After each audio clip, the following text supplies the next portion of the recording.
ژوند یې چېرته راکتلي نه وو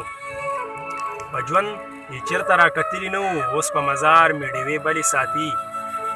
چې مړ شي قدر یې سیوا شي ورته چې مړ شي قدر یې سیوا شي ورته بیا یې د خاورو د غسلې ساتي خلک چې حال چاته د زړه ووایي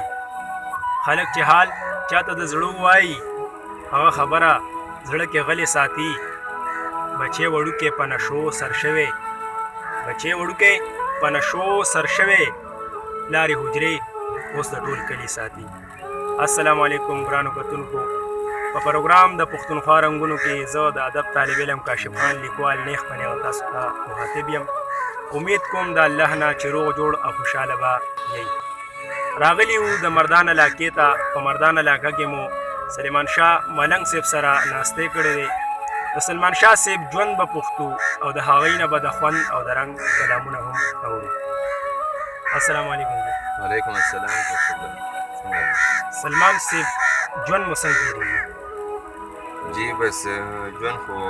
ښه په توره تېرېږي. جی سلمان شاه صاحب تعلیم مو څومره کړی؟ تعلیم خو جی 12 کې اوس یو 12. د کتاب په هکله څه خیال دی؟ کتاب خو کېږم شوق هم ډېر کوي خو دا کمپلیټ شوی هم نه دی او دا که وخت غواړي. صحیح. تاسو استاد لرئ؟ جی د اوسه پورې خو نه اوس کوم داسې لکه ځان نه بل لکه دغه کوو خپل او اوس لکه فیورټ شاعر هم زمیر خان دی او داسې بیا نور کسان عزیز صیفي دی او داسې نور داسې استاد هم پاتې.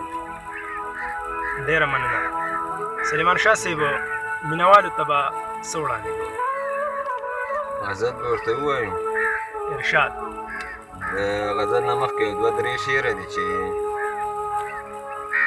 نور هر څه ډېر دی خو اشنا یو ستا کمی دی پکې نور هر څه ډېر دی خو اشنا یو ستا کمی دی پکې او کلی شو نوی خو زوړ ستا یو لیونی دی پکې هغه پر هر زړګی دی لا جوړ شوی نه دی هغه پر هر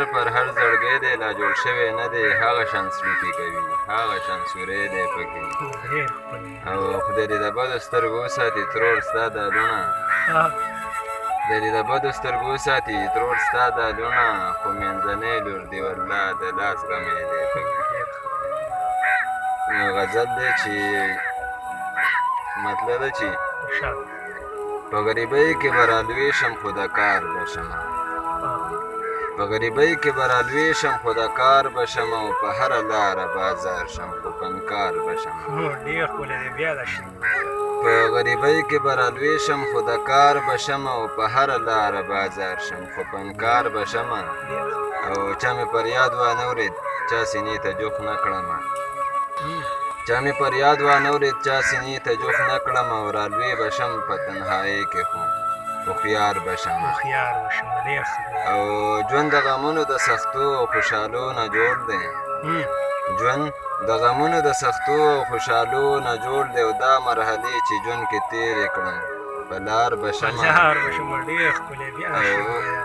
ژوند د غمونو د سختو او خوشحالو نه جوړ دی دا مرحلې چې ژوند کې تېرې کړم په لار به شم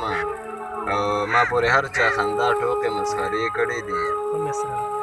ما پورې هر چا خندا ټوکې مسخرې کړې دي او یو وخت به راشي د دې خلکو انتظار به شم او ولې په بدو مې یادۍ د چا مې څه بد کړي ولې په بدو مې یادۍ د چا مې څه بد کړي او یارېږم نه ګنې د خدای پاک ګنهګار به شم او زما ملنګ ژوند د یادونو جهنم کې تېر کړو زما ملنګ ژوند د یادونو جهنم کې تېر کو امید مې شته ده چې زه هم ژوند کې ګلزار به شم. ملنګ صاحب که خوښه مو وي نو مینهوالو سره به یو کلام بل هم شریک کړي. جی ولې نه مطلب ده چې ورګوره زما د زړګي خان ځي راځي ورګوره زما د زړګي خان ځي راځي او په شونډو یې د پاسه سور پیزوان ځي راځي ورګوره زما د زړګي خان ځي راځي او په شونډو یې د پاسه سور پیزوان ځي راځي او په دغه لاره ځکه دا ګلونه خورم په دغه یوه لاره مې جانان چې راځي او بس دغه یو ګل پرېږده دغه مه ماتوه خیر دی بس دغه یو ګل پرېږده دغه مه ماتوه خیر دی او په مخه دغه ګل له بلبلان چې راځي او دې پیرې جنکو ته وې له ما نه اخوا کښېنئ دې پیرې جنکو ته وې له ما نه اخوا کښېنئ او په ما باندې اکثر ګورې پیریان چې راځي او ساقي د میکدې دا ورکولاو پرېږده ښه دی ساقي د میکدې دا ورکولاو پرېږده ښه دی او په نیمو نیمو شپو د عاشقان چې راځي او د دغه پېښور نه خو زمونږ دا زړه نور تور کو د دغه پېښور نه خو زمونږ دا زړه نور تور کو په دغې خو په مخه دا بمان چې راځي ډېر ښکلی دی یار دا شعر سره بیا ووایه د دغې پېښور نه خو زمونږ دا زړه نور تور کو په دغې خو په مخه دا بمان چې راځي او ملنګه د رحمان او د خوشحال ژبه زده کړه